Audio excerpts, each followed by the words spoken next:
quería agradecer a Deloitte la invitación por estar en este acto.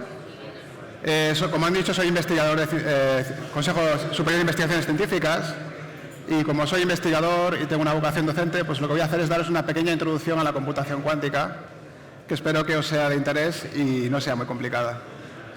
Mi nombre es Juanjo García Ripoll, soy investigador científico del Instituto de Física Fundamental, coordino la plataforma de tecnologías cuánticas del CSIC y también hemos liderado algo de innovación en el mundo de algoritmos cuánticos que os contaré en breve. Entonces, ¿de dónde vengo yo? Nosotros estamos en el centro de Madrid, una zona poco conocida. El Instituto de Física Fundamental está en la calle Serrano, es un instituto pequeño, que trabajamos en física teórica, pero en realidad somos parte de una cosa mucho más grande, que es la plataforma de tecnologías cuánticas del CSIC. Desde hace 5 años, el CSIC ha invertido en tecnologías cuánticas, agrupando a todos los investigadores del campo para promover nuestro trabajo en muy diferentes áreas. Hacemos computación cuántica, que es quizás lo más visible en este mundo, pero también trabajamos en comunicación cuántica y ciberseguridad, en sensores cuánticos y en la fabricación de los dispositivos cuánticos que van a ser las tecnologías de este nuevo siglo. Como veis, somos muchísimos grupos de investigación repartidos por toda España. Y es un trabajo importante, no solamente de investigación fundamental, sino de transferencia y colaboración con la empresa. ¿Qué es la computación cuántica? Bueno, para hablaros de la computación cuántica os tenemos que explicar un poquito cuál es su motivación. Desde que el hombre es hombre, desde que el hombre tiene cultura y tiene curiosidad, ha necesitado apoyos para, por ejemplo, recopilar información, transmitirla o incluso procesarla. Son herramientas muy pedestres, es el comienzo de la computación como la conocemos, pero es importante resaltar que en este ámbito en el cual no se sabía muy bien todavía cómo trabajar, también se ha recurrido frecuentemente al uso de la física o la ingeniería para buscar otras formas de cálculo. Por ejemplo, a mitad del siglo pasado no era inhabitual encontrar máquinas de cálculo para resolver problemas matemáticamente muy difíciles a través de establecer analogías entre problemas como, por ejemplo, el disparo de un misil a un objeto que está moviéndose con dispositivos electromecánicos que tenían que ser diseñados ad hoc. Entonces, la física, la ingeniería nos han ayudado a calcular. ¿Qué ocurrió el siglo pasado? Pues que descubrimos, gracias a gente como Shannon, que hay otras formas de almacenar y procesar información. La lógica booleana, una forma de cálculo matemática olvidada durante años, se descubrió como una herramienta universal para aproximar cualquier forma de procesado de la información que tenemos. No solo eso, sino que trabajar con ceros y unos era tecnológicamente muy interesante, porque esos ceros y unos se podían asimilar, por ejemplo, a señales eléctricas, que en aquella época ya se estaban conmutando en las redes de telefonía con relés y dispositivos. El desarrollo de estas ideas supone una ruptura con la forma tradicional de computar, en particular cuando se descubre el transistor y tenemos ya los primeros microchips. Y hoy en día toda esta capacidad de cómputo, esta forma de trabajar, la damos por descontada y tenemos en nuestro bolsillo un supercomputador que hace 20 años era imposible de pensar que funcionaría como lo es hoy en día. Pero tenemos que pensar que esto han sido más de 80 años de desarrollo de una nueva fórmula de cálculo que en su momento era innovadora y disruptiva. ¿Qué ocurre hoy en día? Pues ocurren varias cosas. Por un lado, la física pone límites a la capacidad de cómputo que tenemos. Cada vez que metemos más transistores en un microchip, estos transistores tienen que ser más pequeños. Pero si hacemos cables que tienen el tamaño de 10 átomos, la física de los electrones que se mueven sobre ellos ya no es una ingeniería electrónica convencional, tenemos que usar la física cuántica. Ese tipo de cambios también induce a que estos procesadores no se comporten tan bien como desearíamos, y la ley de Moore, si bien se ha mantenido durante unos años en el tamaño de la integración, se rompe cuando empezamos a pensar, por ejemplo, en la eficiencia de los dispositivos y la energía que consumen. Y todo esto ocurre al mismo tiempo que nuestra sociedad cada vez necesita y consume más datos. Tenemos la capacidad de almacenar datos por múltiples medios y tenemos unas necesidades ingentes de procesar esos datos que cada vez lo hacemos con herramientas más diferentes como la inteligencia artificial. Tenemos, por tanto, necesidades de cómputo imperiosas que además tienen que venir afectadas por necesidades de seguridad que son particularmente relevantes, como es vuestro ámbito de trabajo. ¿Qué ocurre en este ámbito? ¿Cómo entra la computación cuántica como una herramienta en este ámbito de trabajo? Pues la verdad es que entra hace mucho tiempo. Las cuestiones sobre la limitación de la capacidad de cómputo por motivos puramente físicos es una pregunta de más de 40 años. Esta foto de aquí es una foto de una conferencia de 1981, donde reconoceréis muchos nombres. En particular está Paul Benioff y Richard Feynman, dos investigadores muy reconocidos. Paul Benioff fue el primero que se dio cuenta de que una máquina cuántica podía usarse para construir un ordenador convencional, para hacer lógica booleana. Pero hay otro físico que llegó más allá. Richard Feynman, premio Nobel por estudiar la interacción entre la luz y la materia, la luz y los electrones, no solamente se dio cuenta de que la física cuántica podía servir para hacer ordenadores, se dio cuenta de que los ordenadores, tal y como se estaban construyendo, no eran capaces de reproducir todos los problemas que aparecen en la física cuántica. En particular, todo lo que él necesitaba calcular no se podía hacer ni con los ordenadores que se estaban construyendo, ni con los ordenadores que construirían décadas después. Esto lo que supone en ese momento es identificar la física cuántica como un ámbito donde ocurren cosas que son más potentes que lo que puede hacer un ordenador convencional.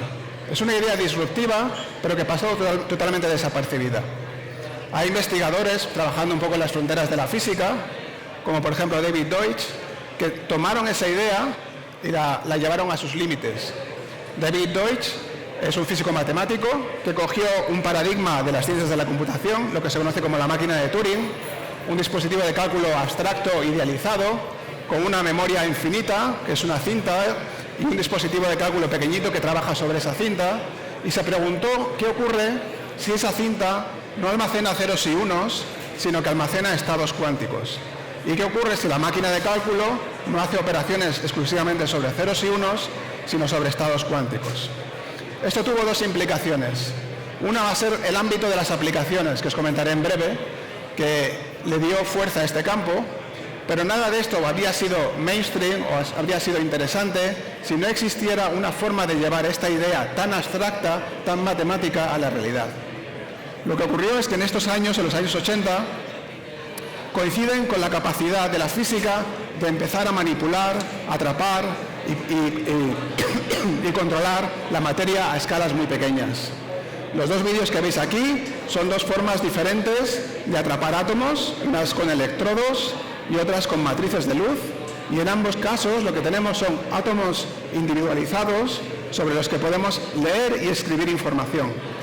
Pero no solamente podemos leer y escribir ceros y unos, podemos leer y escribir estados cuánticos, que incluyen nociones, por ejemplo, como la superposición cuántica. Un átomo puede estar en una superposición de dos posibles estados, en una superposición de 0 y 1. Y como veremos a continuación, esto introduce nuevas capacidades computacionales. En estos años, como digo, se desarrolla toda esta física experimental alrededor de la física atómica, y dos científicos muy conocidos realizaron una conexión entre ambas ideas, entre la idea de la computación cuántica como una nueva herramienta matemática y la física atómica y la óptica cuántica como una forma de llevar eso a la realidad.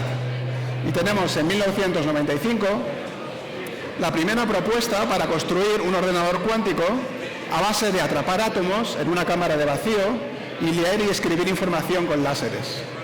Es una propuesta disruptiva. La propuesta en sí misma no es extremadamente ambiciosa, no se podían atrapar muchísimos átomos, pero supone de repente darle realidad a algo que era hasta el momento algo puramente abstracto. Después de estos trabajos hubo mucho progreso experimental y teórico. En particular, una cosa que ocurrió es que pasamos de lo que es trabajar con átomos aislados a trabajar con dispositivos de estado sólido.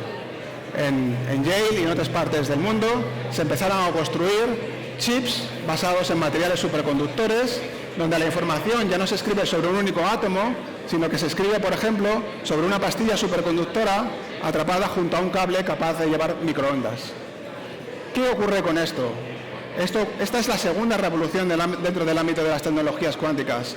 Pasamos de tener una ciencia artesanal que construye ordenadores cuánticos atrapando átomos a crear algo que se podía copiar y pegar y reproducir en distintas partes del mundo. Esta capacidad de copiar y pegar es lo que hace que venga la industria al ámbito de la computación cuántica.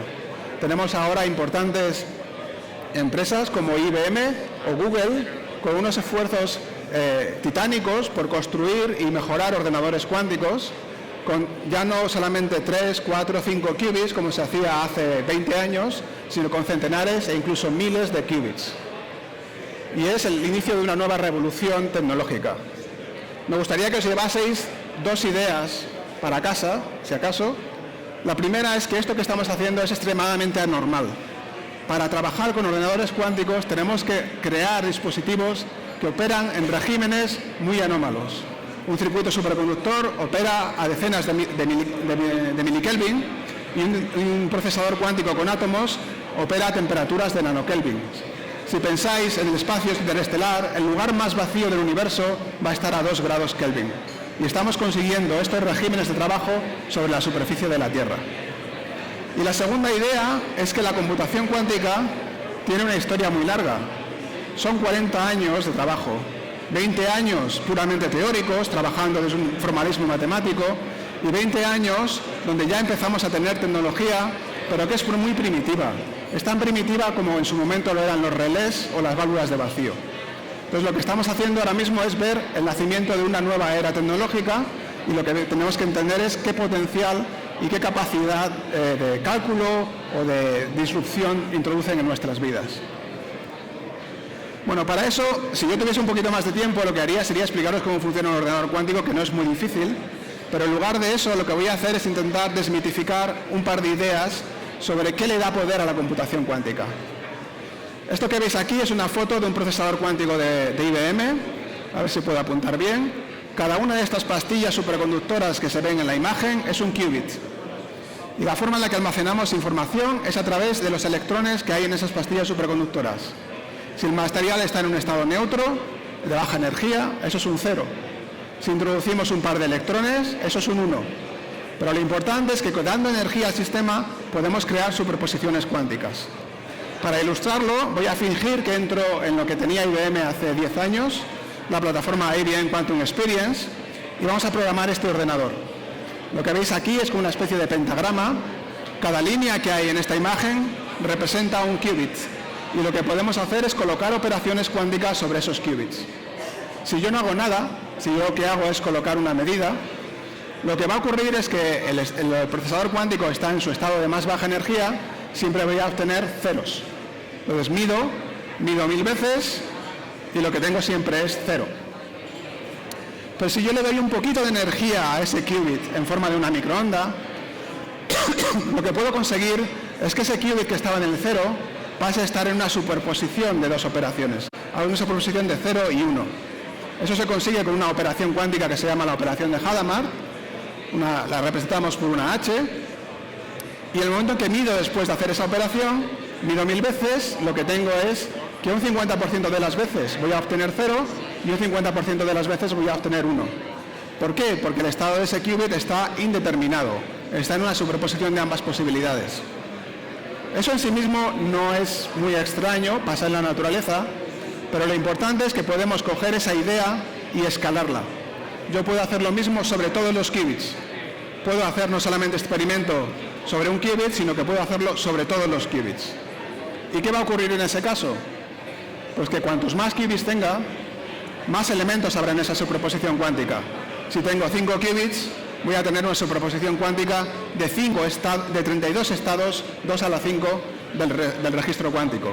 Hago el experimento, mido y obtengo todo esto. Entonces, normalmente lo que se suele hacer a la hora de divulgar es que se suele decir que el ordenador cuántico es más potente porque, como tiene esta capacidad de crear superposiciones, si hacemos un cálculo sobre esa superposición, estaremos haciendo un número exponencialmente grande de cálculos. Lo que quiero transmitiros es que eso no es verdad. No es cierto. Si yo hago ese mismo cálculo sobre un número exponencialmente grande de datos, lo que tengo es ruido. Es una superposición cuántica de todos los resultados de ese cálculo sobre todas las posibles entradas. Es lo que vería a la hora de medir, es un poco lo que veo aquí abajo, es una superposición de todos los estados. Esto no es útil. Por un lado tenemos la capacidad de hacer superposiciones, pero por otro lado queremos tener resultados concretos a cálculos. ¿Qué es lo que hay que hacer? Hay que crear un algoritmo. Hay que convencer al ordenador cuántico para que me dé una respuesta concreta a un problema. Lo que tengo que hacer es pensar cómo combinar más operaciones cuánticas para hacer una pregunta sobre esta función o este cálculo que estoy haciendo.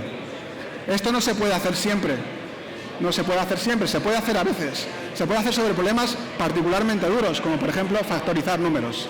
yo puedo convencer al ordenador cuántico a que explore muchas alternativas para que su respuesta sea los factores primos de un número arbitrariamente grande. Pero no se puede hacer siempre. Y aquí está la principal dificultad de la computación cuántica. ¿Un ordenador cuántico se podría usar para reproducir lo que hace un ordenador convencional? Sí, pero no es útil.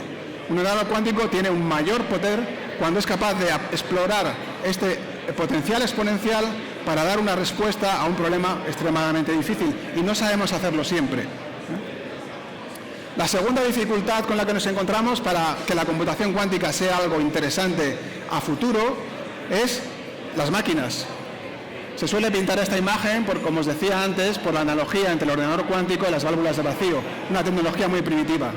La segunda idea que quiero que os llevéis a casa es que estamos un poquito antes, estamos más bien aquí. ¿Por qué estamos aquí? Porque el ordenador cuántico ni siquiera es un ordenador como lo conocemos hoy en día. No tenemos memorias. Lo que hacemos es escribir y leer información sobre la máquina sobre la que hacemos los cálculos. Para que veáis eso, este es el ordenador cuántico más grande que tenemos hoy en día, con una fidelidad extremadamente alta. Si funciona la imagen, lo que veis es que en el fondo lo que estamos haciendo es trabajar con átomos, moverlos, hacer operaciones sobre ellas y obtener un resultado abajo cuando se mide, en esta zona de aquí. Pero esto en el fondo es como utilizar un ábaco. Es un ábaco donde utilizamos el espacio de cómputo exponencialmente grande de la naturaleza cuántica para hacer un cálculo muy difícil, pero todavía de manera muy rudimentaria. Entonces esto nos lleva a un punto en el cual nos tenemos que preguntar ¿para qué sirve la computación cuántica? La computación cuántica requiere de llevar estas máquinas a un límite en el cual no solamente podamos hacer esto, sino que tengamos memorias y tengamos corrección de errores. Y ese es mi trabajo. Como investigador, yo todavía tengo que ayudar a que esto se haga una realidad. Dicho esto, sí sabemos que la computación cuántica tiene aplicaciones donde puede introducir una disrupción sobre nuestro tejido productivo. La primera es ciencia. Los ordenadores cuánticos surgen en el ámbito de la ciencia, motivados por gente como yo, que quiere estudiar problemas científicamente interesantes. Por ejemplo, cómo funciona una molécula. Calcular los estados de una molécula interesante, como el nitrógeno, reacciones químicas y demás, es un problema extremadamente complicado, pero económicamente muy interesante, porque puede cambiar nuestra forma de fabricar y producir compuestos. De igual forma, nos puede llevar a diseñar nuevos materiales o, en un ámbito más fundamental, a entender cómo funciona un colisionador de partículas, un poco la motivación de Richard Feynman originalmente. Entonces, el ordenador cuántico tiene un origen y una aplicación inicialmente científica. ¿Qué ocurre? Que la computación cuántica accidentalmente tiene otros usos. Uno de ellos lo veis aquí. Esta es una foto de números aleatorios. La página de la izquierda está generada por un ordenador. Un generador de números aleatorios en un ordenador convencional es en realidad un algoritmo que lamentablemente tiene patrones, no es perfecto. En cambio, el ordenador cuántico es intrínsecamente aleatorio. Cuando yo creo una superposición cuántica y mido, el resultado que tengo tiene una aleatoriedad perfecta. Y esta es la primera aplicación que tenemos. Generadores de números aleatorios como, por ejemplo, los que fabrica QSight en Barcelona. Pero podemos ir más allá. La aleatoriedad que se utiliza para describir un ordenador cuántico no es muy diferente de la aleatoriedad que describe gran parte de nuestra economía. Un mercado financiero, un estudio de análisis de riesgo, requiere de modelos que son análogos a los que usamos para describir un ordenador cuántico. Y ahí el ordenador cuántico tiene una capacidad de cómputo que no es despreciable. Por eso muchas empresas del entorno financiero están invirtiendo en computación cuántica o en una perspectiva de cómo se puede usar el ordenador cuántico en un futuro cercano. Otras aplicaciones que son un poco más conjeturables es la capacidad de optimizar. Problemas de optimización combinatoria como problemas de transporte, problemas de logística y otros problemas que son exponencialmente difíciles, donde un ordenador convencional tiene una tarea muy complicada, puede que sean acelerados por la computación cuántica en un futuro no muy lejano. Dicho esto, para esto necesitamos ordenadores cuánticos mucho mejores que los que hay hoy en día. ¿Y qué ocurre además? Ocurre esto. Ocurre que el ordenador cuántico puede factorizar números. Y en vuestro ámbito quizás es el impacto más importante. Porque la mera existencia de la computación cuántica como una herramienta que puede romper claves nos lleva a la conclusión lógica de que la dureza de factorización no es una justificación para la forma en la que encriptamos datos hoy en día. Eso nos obliga a pensar cómo buscar otras formas de comunicación segura. Y esto puede parecer para alguna gente un poco, digamos, ciencia ficción, porque a lo mejor no construimos un ordenador cuántico tan grande como para romper todas las claves que podamos construir. Pero sí que me gustaría resaltar que la computación cuántica no es exclusivamente un entorno de máquinas, es un entorno también de matemáticas. Aprender cómo funciona un ordenador cuántico nos permite aprender a cómo mejorar los algoritmos clásicos. Y no es descartable que gracias a eso también podamos encontrar otras formas de factorizar en un futuro cercano. Entonces, ¿cuál es la solución a todo esto? Pues hay distintas soluciones y una de ellas la proporciona la mecánica cuántica. Países como China han creado redes de comunicación basadas en la mecánica cuántica. Existen protocolos de distribución de clave seguros garantizados por la distribución de estados cuánticos. En ese sentido, Europa, que es en realidad el entorno pionero de comunicación cuántica del mundo, empieza a invertir ahora en crear redes de comunicación seguras en muy distintos ámbitos. En particular, Thierry Breton, en los últimos años, impulsó la creación de una constelación satelital enlazada ópticamente con comunicaciones seguras. En España somos particularmente buenos en este ámbito.